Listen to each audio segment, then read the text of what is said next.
아주 짧은 서양 미술사. 1. 원시미술. 미술은 언제부터 존재했을까요? 현재까지의 고고학적 증거에 따르면 미술은 문명 이전부터 존재했습니다.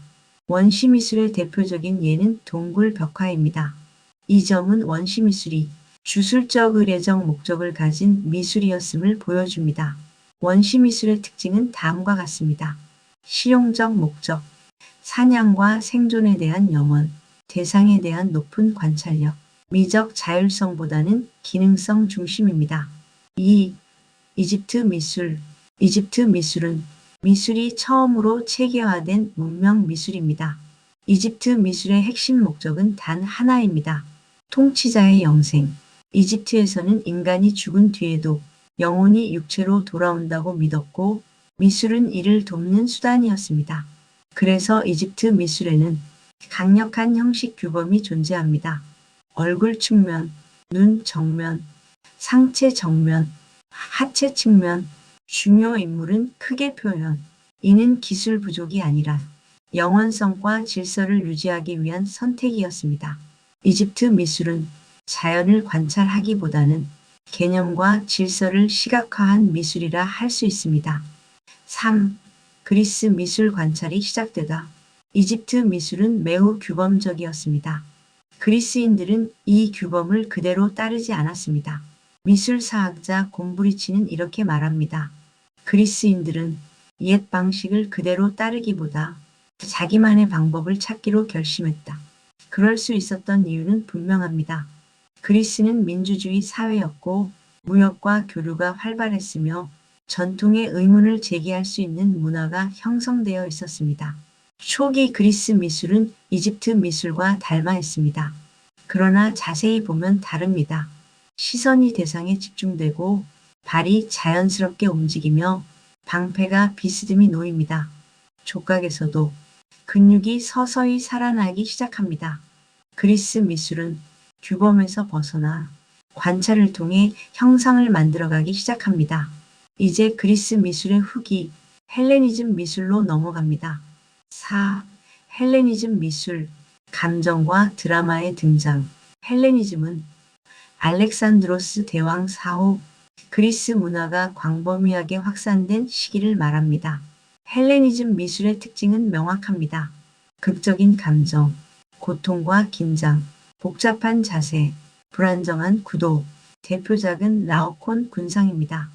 기원전 1세기경. 이 작품은 신의 벌을 받는 인간의 고통을 극적으로 표현합니다. 이 시기에는 이상적 미가 아니라 순간의 감정, 안정보다 불안정, 신보다 인간의 고통이 중심이 됩니다. 헬레니즘 미술은 미술이 감정과 서사를 전달하는 매체로 확장되었음을 보여줍니다. 5. 로마 미술 현실로 내려오다. 기원전 1세기, 서기 4세기. 로마 미술은 그리스 미술을 거의 그대로 계승합니다. 그러나 목적은 달랐습니다. 로마는 광대한 제국을 통치하기 위해 미술을 권력의 도구로 사용했습니다. 그래서 로마의 초상은 이상적으로 꾸며지지 않습니다. 대머리면 대머리 그대로, 주름이 있으면 주름 그대로 표현합니다. 이를 베리즘 VRISM이라 부릅니다. 핵심은 리얼리티입니다. 로마 미술은 아름다움보다 신뢰와 통치의 정당성을 선택했습니다. 6. 중세 미술. 신만을 위한 미술석이 약 5세기, 14세기. 중세 미술은 흔히 미술의 암흑기라고 불립니다. 그러나 이는 미술이 퇴보해서가 아니라 미술의 목적이 달라졌기 때문입니다. 중세 미술의 핵심 목적은 단 하나입니다. 옳게 믿게 하는 것. 중세 미술의 조형적 특징은 다음과 같습니다. 원근법이 없습니다. 그림 속 공간은 깊이감이 없고 중요한 것은 공간이 아니라 위계입니다. 해부학이 없습니다. 인체 비례는 단순화되어 있으며 인간의 육체는 중요한 주제가 아니었습니다. 감정 표현이 거의 없습니다. 개인의 감정보다 영원한 진리가 중요했기 때문입니다. 현실성이 없습니다. 풍경, 일상, 개인의 삶은 거의 등장하지 않습니다. 중세 미술은 현실 세계를 재현하지 않습니다. 중세 미술의 대표적 표현 방식은 다음과 같습니다. 크기 중요도, 예수, 성모, 성인은 크게, 일반 인간은 작게 표현됩니다.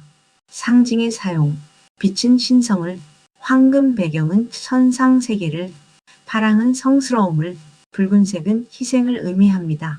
중세 미술은 보이는 것을 그리기보다 의미를 해독하고 성경 내용을 알리는 역할을 했습니다. 질문이 시작됩니다. 신이 위대하다면 그 신이 만든 인간은 어떤 존재인가? 이 질문이 르네상스 미술의 출발점이 됩니다. 8. 르네상스란 무엇인가? 부활한 것은 고대 그리스 로마의 인간 중심 사유입니다. 9. 르네상스 고대 그리스 로마의 재발견. 르네상스 직전의 유럽은 흑사병 14세기 중엽 전쟁 기근으로 기존 중세 질서에 대한 신뢰가 무너진 상태였습니다. 신을 믿으면 구원받는다는 세계관은 현실의 고통을 설명하기에 충분하지 않았습니다. 이때 이탈리아는 고대 로마 제국의 중심지였고 도시 곳곳에 고대 유적이 남아 있었습니다. 여기에 1453년 비잔티움 제국의 몰락으로 고대 그리스어 문헌들이 이탈리아로 유입됩니다. 이 문헌들은 신학이 아니라 인간, 자연, 이성, 철학을 다루고 있었습니다. 사람들은 질문하기 시작합니다. 신 이전에 인간은 어떤 존재인가? 고대인들은 세계를 어떻게 이해했는가? 르네상스의 재생이란 새로운 발명이 아니라 잊혀졌던 인간 중심 사고의 회복이었습니다. 10. 중세에서 르네상스로 무엇이 달라졌는가? 감정의 등장. 르네상스로 넘어오며 느끼고 슬퍼하고 흔들리는 존재로 화면 안으로 돌아오기 시작합니다. 그 변화의 출발점에 조토가 있습니다. 11. 르네상스의 시작 조토. 인간이 느끼기 시작하다. 조토 디 본돈의 약 1267년경 1337년 조토의 그림을 보면 처음으로 이런 장면이 등장합니다. 사람이 사람을 바라보고 사람이 사람에게 기대고 사람이 사람을 잃고 슬퍼합니다. 대표작 에도 아레나 예배당 프레스코화를 떠올려 보세요. 예수를 잃은 사람들 주위로 인물들이 모여 있습니다. 누군가는 고개를 숙이고 누군가는 두 손으로 얼굴을 가리며 누군가는 울부짖듯 몸을 기울입니다. 이들은 슬픔이라는 개념을 보여주는 상징이 아니라 슬퍼하는 인간입니다. 여기서 중요한 점은 조토가 감정을 과장하지 않는다는 것입니다. 눈물이 흐르지 않아도 몸의 방향과 거리, 시선의 각도만으로 감정이 전달됩니다. 조토의 인물들은 처음으로 무게를 가진 몸과 서로에게 반응하는 감정을 동시에 갖게 됩니다. 조토가 만든 결정적 변화. 조토는 완벽한 원근법을 만든 사람도 아니고 해부학을 체계화한 사람도 아닙니다. 하지만 그는 미술의 방향을 바꿨습니다. 그 이전의 미술이 무엇을 믿게 할 것인가였다면 조토 이후의 미술은 인간은 어떻게 느끼는가를 묻기 시작합니다. 그래서 조토는 흔히 이렇게 정의됩니다. 르네상스를 시작한 화가라기보다 인간의 감정을 다시 그림 속으로 불러온 화가라고. 이제 미술은 신만을 위한 언어가 아니라 인간의 경험을 담을 수 있는 공간이 됩니다. 조토 이전의 중세 그림을 보면 인물들이 마치 공중에 떠 있는 것처럼 보이죠. 그런데 조토의 그림을 보면 사람이 땅 위에 서 있습니다. 몸에 무게가 있고 옷 주름이 중력을 따르고 공간이 생깁니다. 아직 완벽한 원근법은 아니지만 사람이 실제로 존재한다는 감각이 처음으로 화면에 들어옵니다. 12. 원근법의 탄생. 브루넬레스키, 마사초, 세상이 깊이를 간다. 르네상스의 첫 번째 위대한 발명, 바로 원근법입니다. 이 원근법을 이론적으로 정리한 사람은 브루넬레스키입니다. 그리고 그 이론을 회화에 처음 적용한 인물이 마사초죠.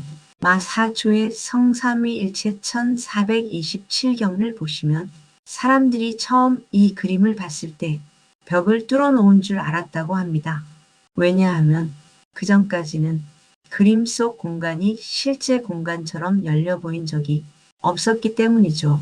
원근법은 잘 그리는 기술이 아니라 세계를 이해하는 방식의 변화였습니다. 13. 르네상스의 인간 레오나르도 다빈치. 레오나르도 다빈치. 다빈치는 화가이자 과학자, 해부학자, 공학자였습니다. 그는 인체와 자연을 당대 그 누구보다 정확히 이해한 사람이었지만 그 지식을 드러내는 방식은 매우 절제되어 있었습니다. 대표작 모나리자를 보겠습니다. 이 그림에는 뚜렷한 윤곽선이 없습니다. 얼굴과 배경의 경계는 흐릿하고 형태는 공기 속으로 스며들 듯 사라집니다. 이 기법을 스푸마토라고 합니다. 스푸마토는 형태를 분명히 규정하지 않고 빛과 공기 안에 녹여버리는 방식입니다. 다빈치의 인간은 완성된 답이 아니라 끝없이 질문을 던지는 존재입니다. 14. 미켈란젤로. 인체는 신의 언어다. 미켈란젤로 부오나로티. 그는 인체의 표현을 숨기지 않습니다. 대표작 다비드 1501, 1504를 떠올려 보세요. 이 조각은 전투 장면이 아니라 싸움 직전의 순간을 담고 있습니다. 몸은 정지해 있지만 근육은 긴장으로 가득 차 있고 시선은 이미 적을 향해 있습니다. 여기서 중요한 것은 근육의 사실성 그 자체가 아닙니다. 미켈란젤로는 인체를 통해 정신과 의지를 표현합니다. 그에게 인간의 몸은 신이 만든 최고의 조형 언어였고 신의 위대함을 증명하는 증거였습니다. 그래서 그의 인체는 항상 과장되고 항상 극적이며 항상 에너지를 품고 있습니다. 15. 라파엘로 균형의 완성. 라파엘로 산치오. 라파엘로는 다빈치의 부드러운 공간 감각과 미켈란젤로의 구조적인 인체를 완벽하게 흡수한 화가입니다. 대표작 아테네 학당 1509, 1511을 보면 그 특징이 분명히 드러납니다. 이 그림에는 고대 철학자들이 한 공간에 모여 있지만 혼란스럽지 않습니다. 모든 인물은 명확한 질서 속에 배치되어 있고 중심에는 플라톤과 아리스토텔레스가 자리합니다. 이 작품의 핵심은 개별 인물의 개성이 아니라 전체 화면의 안정감과 균형입니다. 라파엘로는 르네상스가 추구한 조화, 질서, 이성을 가장 이상적으로 구현한 화가입니다. 그래서 흔히 라파엘로를 르네상스 그 자체라고 말합니다. 16. 북유럽 르네상스 얀 반 에이크. 얀 반 에이크. 북유럽 르네상스의 핵심은 유화입니다. 유화는 천천히 마르기 때문에 색을 겹겹이 쌓을 수 있고 빛과 질감을 극도로 섬세하게 표현할 수 있습니다. 얀 반 에이크의 대표작 아르놀피니 부부의 초상을 보면 이 특징이 분명하게 드러납니다. 옷의 질감, 바닥의 반사, 유리와 금속의 빛까지 하나하나 계산되어 있습니다. 그리고 그림 속 볼록 거울 안에는 화가 자신의 모습이 비쳐 있습니다. 이것은 단순한 장치가 아닙니다. 이 장면은 내가 보았고 내가 기록했다는 선언입니다. 이 순간부터 예술가는 익명의 장인이 아니라 자기 이름을 가진 개인이 됩니다. 르네상스는 서양 미술의 목적을 근본적으로 바꾼 결정적 전환점입니다. 신을 설명하던 미술은 인간과 세계를 이해하는 수단으로 변화하였으며 인간의 몸과 감정, 이성이 미술의 중심 주제가 되었습니다. 원근법과 해부학은 세계를 논리적으로 인식할 수 있다는 믿음을 보여주었고 예술가는 이름 없는 장인에서 사유하고 해석하는 개인으로 자리 잡게 되었습니다. 이후의 모든 서양 미술은 르네상스를 계승하거나 변형하거나 비판하며 발전하게 됩니다. 아주 짧은 서양 미술사 2부 매너리즘에서 현대미술 매너리즘 약 1520년경에서 1600년경 매너리즘은 왜 등장했는가? 르네상스는 완성의 시대였습니다. 화가들은 하나의 질문 앞에 멈춥니다. 이보다 더 잘 그릴 수 있을까? 답은 아니오였습니다. 그래서 화가들은 발전 대신 의도적인 비틀기를 선택합니다. 매너리즘의 조형적 특징입니다. 인체를 과도하게 연장합니다. 파르미자니노 긴 목의 성모 1534년에서 1540년경 목과 팔다리가 비정상적으로 길다. 해부학적 오류가 아니라 의도된 왜곡. 안정 대신 불안한 우아함의 표현입니다. 아름답지만 불편한 이유가 여기에 있습니다. 불안정한 자세와 구도. 폰토르모 그리스도 매장 1528년 중심축이 사라진 화면. 인물들이 떠있는 듯한 자세. 안정적 피라미드 구도의 붕괴. 기술 부족이 아니라 의도된 표현입니다. 설명되지 않는 공간. 로쏘 피오렌티노 십자가에서 내려짐 1521년 현실적 배경의 부재. 공간의 방향성과 깊이 상실. 공간은 더 이상 세계의 재현이 아니라 심리적 불안을 담는 장치가 됩니다. 매너리즘은 아름다움을 더 이상 믿지 못한 시대의 미술이며 바로크로 넘어가기 전에 불안한 과도기입니다. 바로크 미술. 바로크는 왜 등장했는가? 16세기 말 권력과 종교는 다시 묻습니다. 사람들의 마음을 어떻게 움직일 것인가? 그 대답이 바로 바로크 미술입니다. 시대적 배경은 절대왕정의 시대. 루이 14세 제위 1643년에서 1715년입니다. 가톨릭 반종교 개혁으로 미술은 장식이 아니라 설득의 도구가 됩니다. 바로크 미술은 보게 하는 미술에서 느끼게 하는 미술로 전환됩니다. 바로크의 핵심 조형 언어입니다. 키아로스쿠로 빛과 어둠입니다. 이 작품 중메인은 키아로스쿠로를 잘 표현한 작품입니다. 헤리트 판 혼토르스트 중메인 1625년경 강한 촛불 명암 도덕적 긴장을 유머와 현실 감각으로 드러낸 바로크 장르화입니다. 빛은 신의 개입이며 어둠은 인간의 현실입니다. 명암 대비는 선택과 계시의 순간을 보여줍니다. 극적인 순간. 바로크 폭발 직전의 찰나. 시간은 멈추지 않고 긴장 속에 흐릅니다. 대각선 구도. 수직 수평 대신 대각선 표현은 안정 대신 에너지를 뿜어내고 관객은 감상자가 아니라 사건의 목격자가 됩니다. 대표 화가 카라바조 1571-1610 의심하는 도마 1601-1602년 강한 명암 성인을 현실의 인간처럼 묘사합니다. 신앙은 관념이 아니라 손으로 만지는 현실이 됩니다. 루벤스 1577-1640 팽창하는 인체, 육체적 에너지와 관능, 바로크의 생명력이 가장 직접적으로 드러납니다. 렘브란트, 야경 1642년 선택적으로 비추는 빛은 집단 초상화를 드라마로 전환시킵니다. 노년 자화상에서 인간의 얼굴에 새겨진 시간을 그립니다.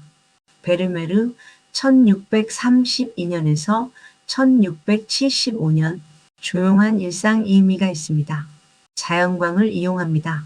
번개 같은 계시가 아니라 일상 속에 스며든 빛 또한 바로크입니다.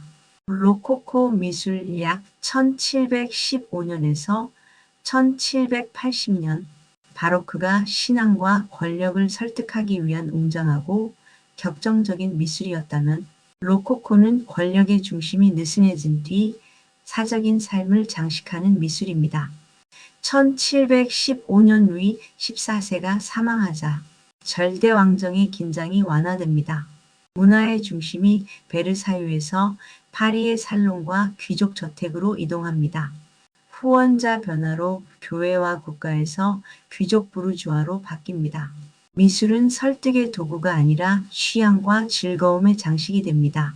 로코코 미술의 핵심 성격은 사랑과 연애, 사교와 유의, 장식과 순간의 쾌락, 신화의 가벼운 차용, 바로크와 대비하면 명확합니다.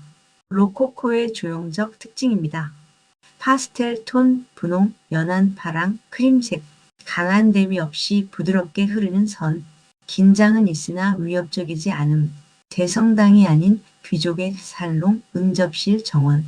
회화, 가구, 벽화가 하나의 장식 체계로 작동. 회화는 건축과 분리되지 않음. 비극 거의 없음. 연애의 시작과 장난스러운 유혹. 신화는 교훈이 아니라 장식적 소재. 대표화가 앙투안 와토. 작품 키테라 섬으로의 순례 1717년 사랑의 섬 키테라로 떠나는 장면입니다. 그림에는 떠나는지 돌아오는지 모호한 순간이 묘사되고 있습니다. 와토는 완전한 쾌락 이전에 남아있는 감정의 흔들림을 담고 있습니다. 프랑스와 부시에 관능성과 장식성의 극대화 표현. 신화 속 여신을 귀족 여성처럼 묘사합니다. 신화는 명분일 뿐 목적은 시각적 쾌락입니다. 장 오노레 프라고나르 그네 1767년 정부와 은밀한 연애를 하는 장면입니다. 도덕적 메시지는 없습니다. 순간적 쾌락이 있을 뿐입니다. 프라고나르에서 로코코는 절정이자 과잉에 이릅니다. 물론 작가적 입장이 있을 겁니다. 그러나 로코코는 현실을 외면했습니다. 민중의 삶과 사회적 긴장은 화면 밖에 머물렀습니다. 혁명 이후 미술은 다시 질문합니다. 미술은 즐거워도 되는가? 공동체에 대한 책임은 없는가? 이 질문이 신고전주의로 이어집니다. 신고전주의, 감정의 과잉 이후 이성으로 돌아가다. 계몽주의 사상으로 이성, 합리, 질서란 개념이 등장합니다. 이때 고대 유적 발굴 폼페이 1748, 헤르쿨라네움 1738, 프랑스 혁명 1789년 일련의 사건이 일어나면서 감정이 과잉되었으니 이성으로 돌아가자는 도덕적 소리가 들리기 시작합니다. 신고전주의 조형적 특징입니다. 감정 절제, 색보다 선 중심, 명확한 윤곽과 고전적 비례, 우연이 아닌 교훈적 서사. 대표 화가 자크 루이 다비드, 호라티우스 형제의 맹세 1784년 개인보다 국가 감정보다 의무를 암시하고 있습니다. 사비니 여인의 중재 1799년 메시지는 형제끼리 싸우지 말라입니다. 고대 이야기를 통해 혁명 이후의 분열을 비판합니다. 장 오기스트 도미니크 앵그르 1780-1867 완벽한 선과 질서, 감정을 배제한 인체, 현실보다 이상을 중시, 낭만주의 로맨터 시점 약 1800년, 1850년, 이성에 대한 반발, 개인의 감정과 내면 표현, 공포, 분노, 숭고, 자연이 주제로 다뤄집니다. 프란시스코 고야, 작품 1808년 5월 3일, 1814년, 죽는 자는 얼굴이 보이고 죽이는 자는 얼굴이 보이지 않습니다. 외젠 들라크루아, 민중을 이끄는 자유의 여신 1830년, 자유는 추상이 아니라 투쟁, 색과 붓질로 감정을 직접 표현, 사실주의 1840년대 중반, 1870년대 산업혁명과 1848년 유럽 혁명으로 이상과 감정 대신 현실을 직시합니다. 대표화가 귀스타브 쿠르베, 오르낭의 장례식 1849년 프랑스 시골 마을 오르낭에서 실제로 열린 평범한 장례식을 역사와 같은 크기로 거대하게 그린 작품입니다. 영웅도 이상화도 없이 마을 사람들의 무표정한 얼굴과 현실을 그대로 그렸습니다. 화가의 작업실 쿠르베 1855. 이 작품은 현실의 인물들과 화가 자신을 한 화면에 배치했습니다. 사실상 이 작품은 사실주의의 선언문과 같은 작품입니다. 장 프랑수와 밀레, 이삭 줍는 사람들 1857년 추수가 끝난 들판에서 떨어진 이삭을 줍는 가난한 여성들의 모습을 그렸습니다. 귀족이 아닌 평범한 사람들이 그림의 주인공입니다. 사실주의는 무엇을 느낄 것인가가 아니라 무엇이 존재하는가를 묻는 미술 사조입니다. 이 인식 위에서 미술은 다음 단계인 인상주의로 이동하게 됩니다. 인상주의 순간의 빛, 보이는 것이 아니라 사라지는 것을 붙잡다. 인상주의는 하나의 스타일이 아니라 무엇을 그릴 것인가에 대한 질문의 이동입니다. 지금 이 순간 내 눈에 들어오는 것은 무엇인가? 그 대답이 바로 빛입니다. 클로드 모네, 같은 것을 수십 번 그린 화가입니다. 모네는 인상주의의 상징이자 실험실입니다. 그는 새로운 이야기를 그리지 않았습니다. 대신 같은 대상을 끝없이 반복했습니다. 인상해돋이. 인상주의라는 이름은 이전 작품들과 다르게 그린 인상주의 그림을 조롱하면서 탄생했습니다. 모네에게 배, 항구, 태양은 중요하지 않습니다. 핵심은 안개 속에서 흔들리는 빛의 떨림이 중요합니다. 이 작품에서 모네는 선언합니다. 나는 사물을 그리지 않는다. 나는 사물이 내 눈에 남긴 인상을 그린다. 여기서 중요한 점은 형태를 못 그린 것이 아니라 일부러 버렸다는 것입니다. 양산을 든 여인, 인물화처럼 보이지만 사실은 풍경화. 여인의 얼굴보다 바람에 흔들리는 옷, 구름의 이동, 빛에 의해 분해되는 색이 중심. 이 그림의 주인공은 여인이 아니라 공기입니다. 모네의 목표는 언제나 동일합니다. 고정된 대상이 아니라 끊임없이 변하는 조건. 그래서 그는 성당을 수십 번 그리고 수련을 수백 번 그리고 같은 장소를 시간대별로 반복합니다. 모네에게 회화는 완성물이 아니라 관측 기록입니다. 카미유 피사로, 인상주의의 스승이자 관찰자. 피사로는 흔히 모네보다 덜 알려져 있지만 인상주의 내부에서 가장 중요한 연결고리입니다.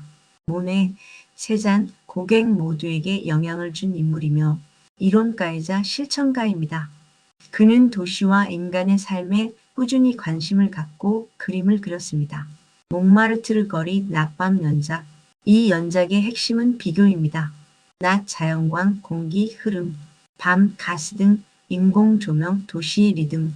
같은 거리지만 빛의 종류가 달라지면 공간의 성격 자체가 달라진다는 사실을 보여줍니다.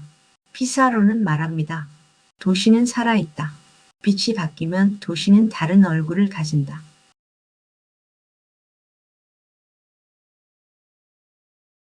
피사로는 인상주의가 근대적 삶의 감각을 포착한 미술임을 증명한 화가입니다. 후기 인상주의. 인상주의 이후 각자의 길로 가는 시기의 미술 사조. 후기 인상주의는 하나의 양식이나 기법이 아닙니다. 공통점은 단 하나입니다. 인상주의 이후 우리는 무엇을 그려야 하는가? 빛의 인상만으로는 부족하다고 느낀 화가들이 각자 다른 해답을 선택합니다. 빈센트 반 고흐, 별이 빛나는 밤 1889. 색으로 감정의 상태를 말합니다. 붓질 내면의 진동, 풍경 심리의 투사. 반 고흐는 자연을 묘사하지 않습니다. 자신의 불안, 열정, 고독을 풍경의 형태로 바꿉니다. 고흐는 표현주의로 이어지는 길을 엽니다. 폴 고갱, 상징과 원시성의 표현. 그 작품 우리는 어디서 왔는가? 1897. 이 그림은 한 사람의 인생을 한 화면에 담은 철학적 그림입니다. 오른쪽에는 태어난 아이, 가운데에는 살아가는 사람들, 왼쪽에는 죽음을 앞둔 노인이 그려져 있습니다.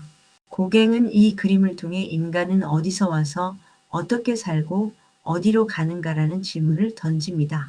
정답을 주기보다는 삶의 의미를 스스로 묻게 만드는 그림입니다. 고갱은 인상주의 도시 문화를 떠나 의미와 신화를 회화로 되돌립니다. 후에 상징주의 원시주의로 연결됩니다. 폴 세잔. 세잔은 자연을 원통 구원 뿔 구조로 세계를 바라보았습니다. 작품 사과가 있는 정물. 이 그림에서 세잔은 사과를 사실적으로 묘사하는데 관심이 없습니다. 테이블은 기울어 있고 사과의 위치도 불안정해 보이지만 이는 실수가 아니라 사물을 하나의 구조로 재구성하려는 의도입니다.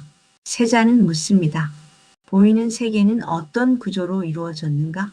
세잔의 이런 관점은 입체주의 현대 미술의 출발점이 됩니다. 입체파, 보이는 것을 그리지 않고 아는 것을 그리다. 19세기 말까지의 미술은 서로 다른 방향으로 발전해 왔습니다. 르네상스 시대에는 보이는 것을 정확히 그린다. 인상주의 시대는 순간의 인상을 포착한다. 후기 인상주의는 구조와 주관을 강화한다. 이 흐름 속에서 화가들은 질문에 도달합니다. 우리는 사물을 정말 한 시점으로만 보는가? 사람은 눈으로만 세계를 인식하는가? 입체파는 이 질문에서 출발합니다. 입체파의 결정적 전환점 1907년 파블로 피카소의 아비뇽의 처녀들. 이 작품에서 피카소는 단일 원근법을 거부하고 얼굴과 몸을 여러 각도에서 분해하며 아프리카 조각과 이집트 미술의 영향을 결합합니다. 입체파는 여기서 선언합니다. 회화는 창문이 아니라 사고의 장이다. 입체파의 핵심 사고방식. 입체파는 이렇게 생각합니다. 사물은 한 번에 하나의 모습만 갖지 않는다. 우리는 이동하며 기억하며 알고 있는 방식으로 사물을 인식한다. 따라서 입체파 회화는 정면, 측면, 위에서 본 모습을 한 화면에 동시에 제시합니다. 그 결과 형태는 분해되고 공간은 납작해지며 시간과 시점이 겹칩니다. 주요 화가 파블로 피카소, 조르주 브라크. 입체파의 공동 창시자입니다. 브라크는 말합니다. 나는 사물을 묘사하지 않는다. 관계를 조직한다. 서양 미술사에서 입체파의 의미.